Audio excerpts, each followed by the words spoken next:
Ôi trời nấu ngắm mà ơi. Sao tụi bạn đông còn liền hơn này này sạch bông chứ này. Chọc lành chân ngay nhá.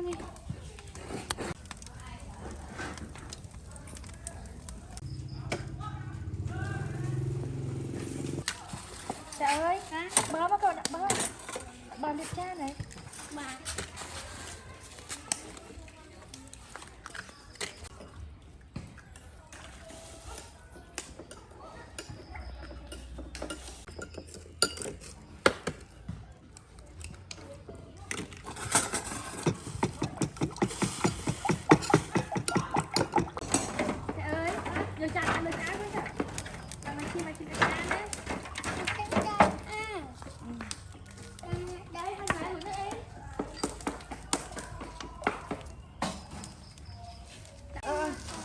Con tụi nó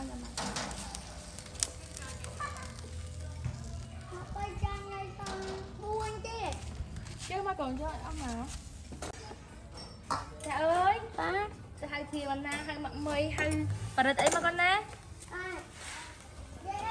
em ấy mà hai tụi ốc nè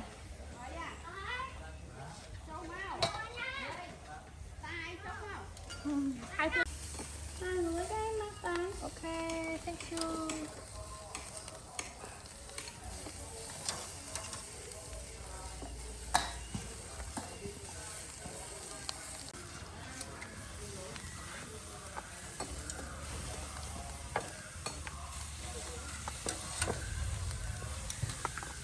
Ôi tụi nó mà làm chui mà mua biết rồi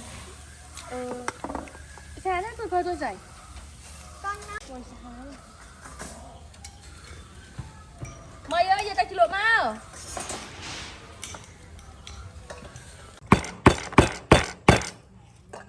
ôi sạch này ăn làm tiệt chan tiên ạ.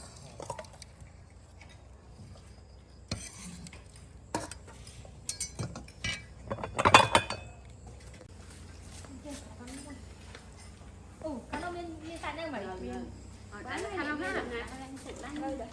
nên cầm giờ tầm đông mặt chan tiền ui bán em anh bán ui đang chui mà muốn ấy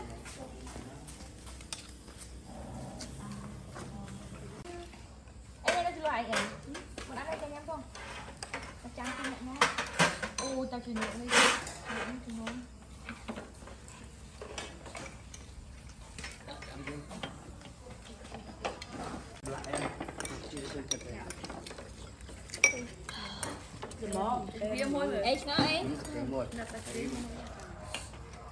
cái hại hai như kia bỏ đáy ở một đáy ngọn trên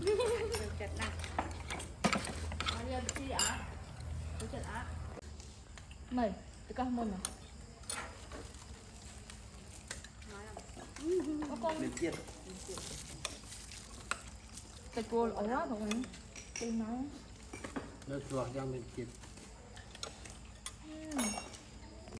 đúng rồi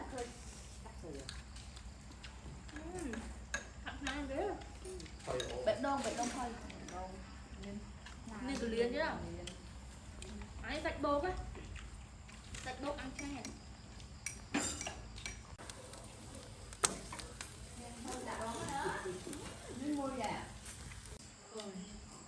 gặp ốc tôm ngon là ly bơ đi ăn ở toàn đã bơ đã ngon ra chứ ăn đi ăn lá bạn ơi ăn tới sáng ăn không ăn con ngon em hết rồi không em làm kêu cái tao vô không bạn ngắn nữa đây nằm chú em tại nó rụng hai mắt là chặn được video giờ về quạt xạo ngắn nha mới